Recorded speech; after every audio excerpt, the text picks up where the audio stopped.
I'm excited to bring the midwife in the city, Dr. Trinisha Williams. Let's give it up for Dr. Trinisha Williams. We're going to be talking all things midwifery.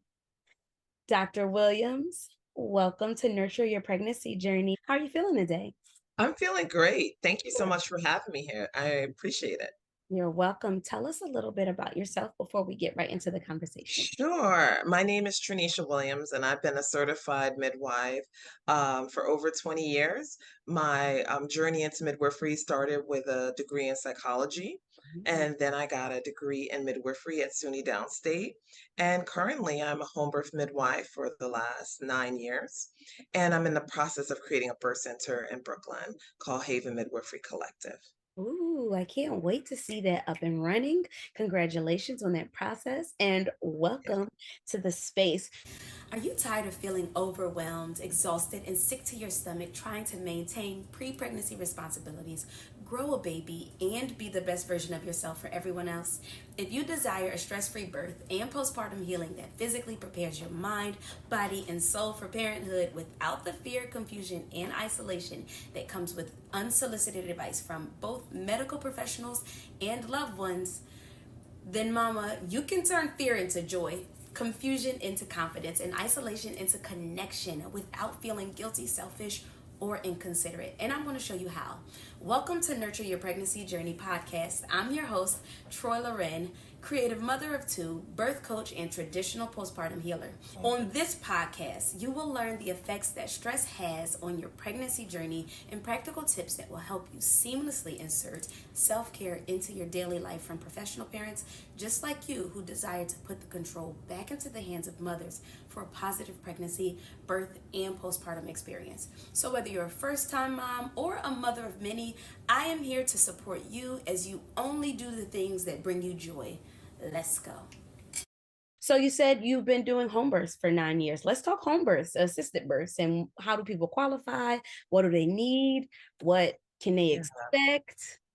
Well, I would start with that, most folks that want to have a home birth, it kind of calls them to it, or they've done their research in terms of knowing what could happen at the hospital in terms of having your wishes honored.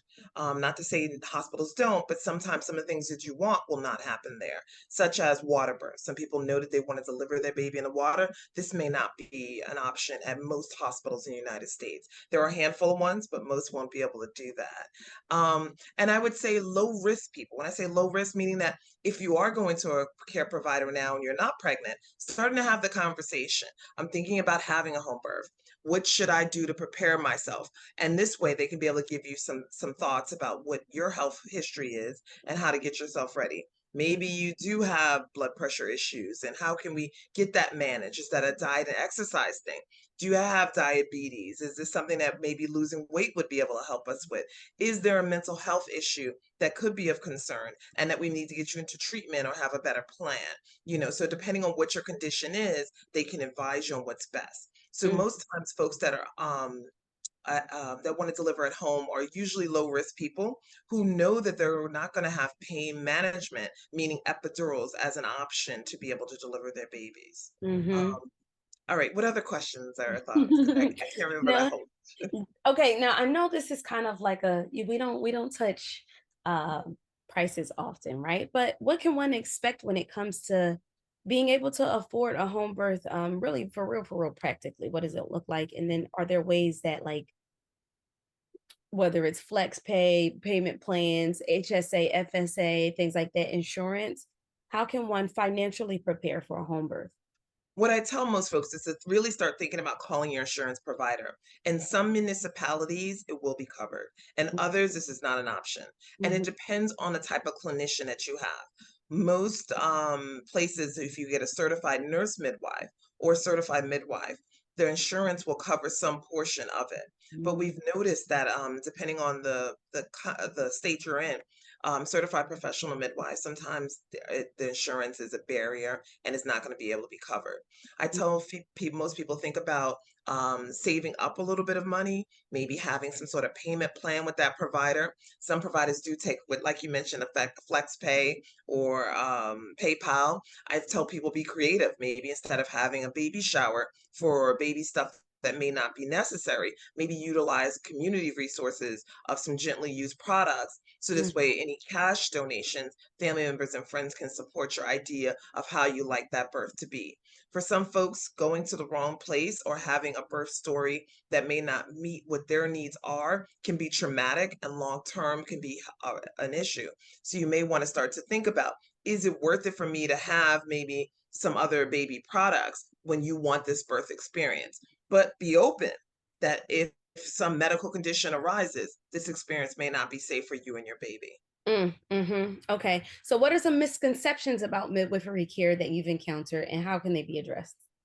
Well, some is that, midwives only do breastfeeding, which we don't, which is a really weird one, that we somehow are similar or the same as a doula. And while I respect my colleagues as doulas, there usually is not a clinical component in Mm. terms of them understanding intrapartum delivery as well as prenatal care and postnatal care. But we also do write prescriptions. We do well women gynecology.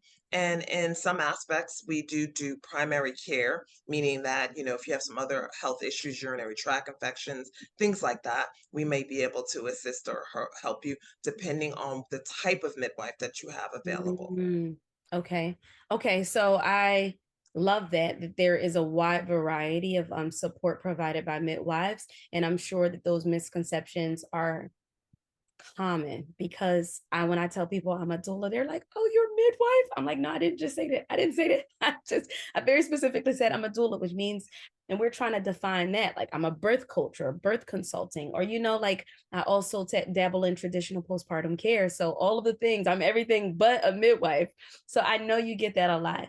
Now, based on that experience, though, how does that affect and/or how do midwives work in harmony with birth coaches or doulas and families to support birthing people? Yeah, I mean, we definitely need them around. I tell most folks I love for you to have one doula. If you could have two doulas at a birth, that'd be even better. And even line up your family members or friends to be a potential doula in your postpartum if you can't afford postpartum doula care, which I think every person should have. We Mm. should have a national stance on this, and it should be available to every person at birth. But unfortunately, this is the way our society sort of set up. I would say that we work in collegial bliss to be able to bring this support to birthing people. Most times, doulas will be at prenatal visits, Mhm. and they will be there to ask questions or talk about different aspects of something that the midwife is discussing. Maybe we're talking about how a glucose test is being given, and your doula may chime in about how if we're not able to sort of manage, your glucose if it becomes abnormal, how they may be able to help you with walking or exercise to get you to burn more calories or be more agile to be able to be better for the birth or be more prepared for the birth. So there is a sort of complementary way that we work with the doulas, especially in the postpartum. Oftentimes I will talk with the doula. When are you going? Well, it doesn't make sense for us both to go on the same day. Maybe she can have, or that birthing person, they can have the help they need on a Monday, and then you can help on a Tuesday, so that this way we're not both there doing and helping, and then on a Tuesday she has no one. So it's Mhm. a way that there's a delicate dance and a way that we can communicate to best support that person by doing similar but not the same type of things. Mhm. I love that. Now, let's move over to the family aspect. How does midwifery or even within your practice empower expecting families to make the right choices for them, consider their health, their preferences, and unique circumstances? I know you mentioned that low risk is definitely one of the qualifications to work with a midwife in a home birth setting, but are there other things that we need to consider, and how are you guys going about ensuring that that conversation is being had with if the families?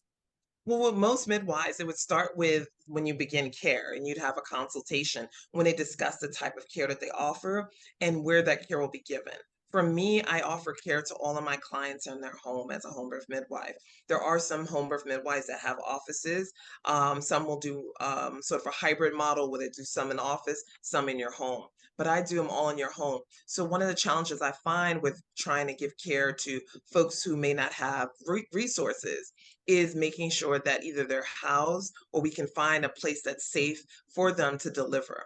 Because Mm, when you're talking about a home birth, you're not talking about at a hospital. Where can that safely occur? And if we don't have a house, if we're unhoused, that can be a big challenge. The next thing is, how do your family feel about this? Because mm, if they don't support your choice, either one or two things need to happen. Either one, they need to be away from the birth because they're not going to be as supportive of it and may plant seeds during that labor that you may not be safe. You may run into problems or may make you doubt what your body can do. The mhm, other thing is, if your parents or your sibling or your partner isn't supportive, who's going to give you the support you need in between the doula and me? They're not going to be there. So it's only you're going to be depending totally on your birth team, which for some folks that can work. But other folks, they depend on their siblings or their partner daily for things to interact, discuss, and talk with. If they're not going to be there or they're not supportive, that's a big piece of your support team that won't be there for the actual birth. But definitely in the postpartum, they may not be there to help support you because they might not be open to the choice that you've made and may not want to be there to make sure things are right for you and your family. So that's what I kind of mean about, talking with family members and friends, make sure that they're on the same page. I love that. I like to consider myself as a full spectrum on doula.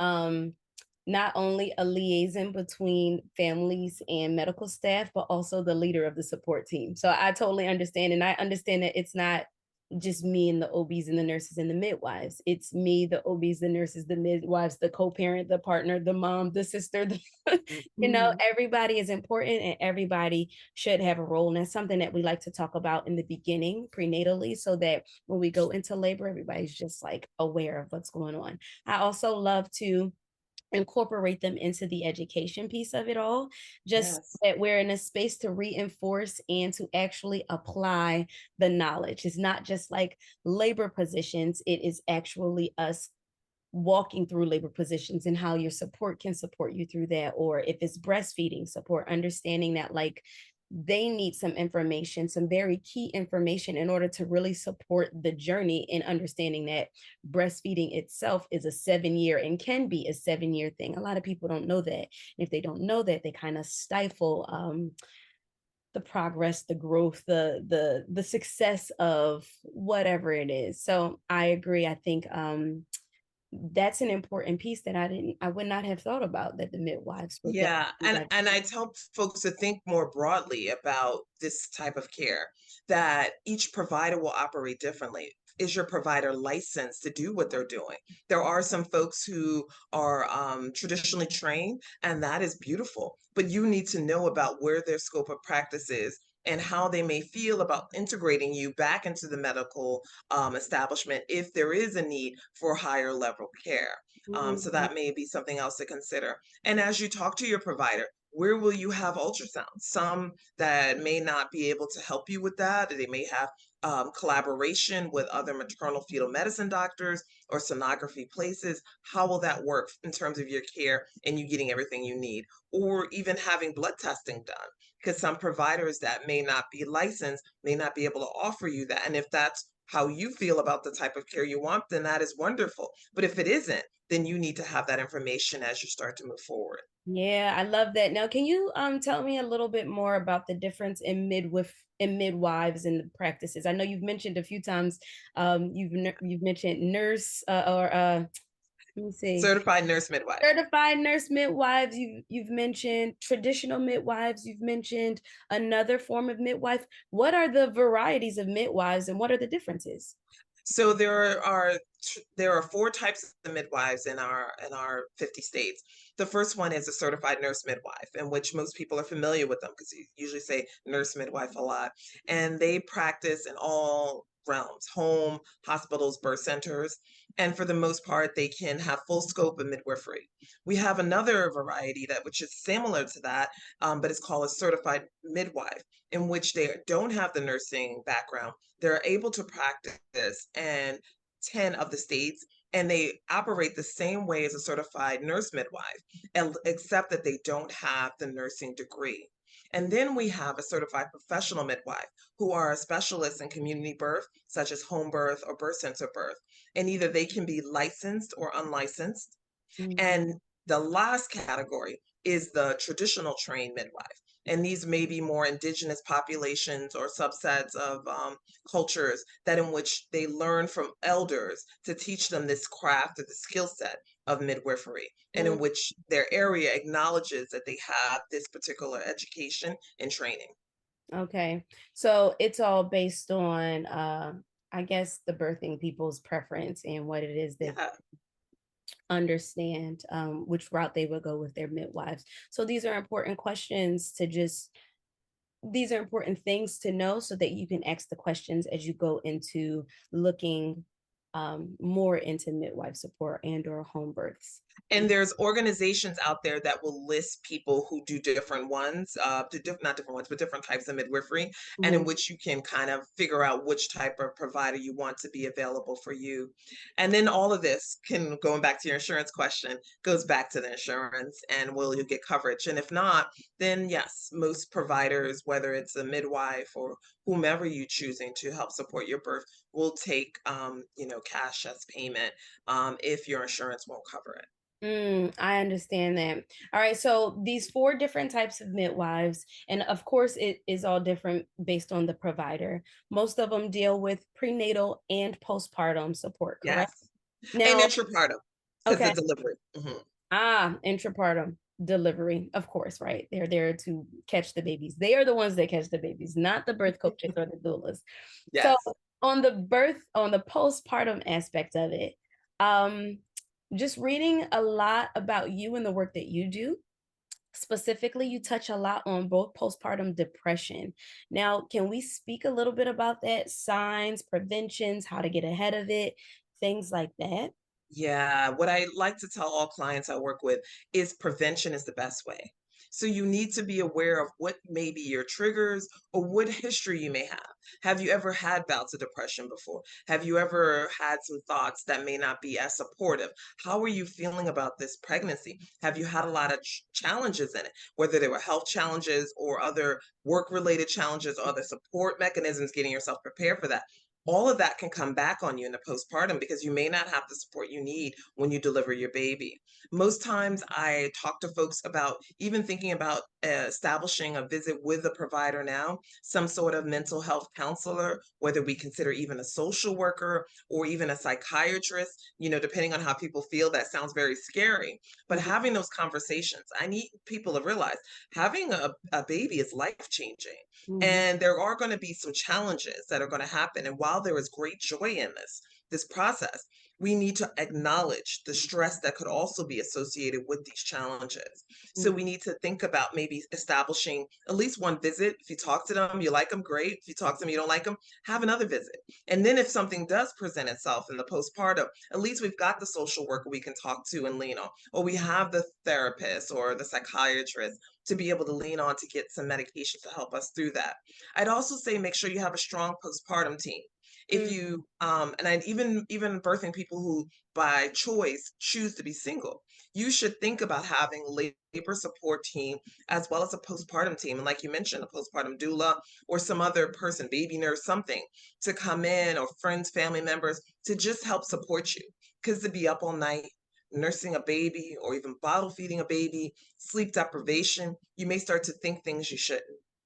And mhm, some folks will have what we call baby blues, where the first few days postpartumly, you may feel overwhelmed, tired, you may cry a little bit more than you think you should. Things that would come easy to you may seem a little bit harder, and that's because your body's recovering.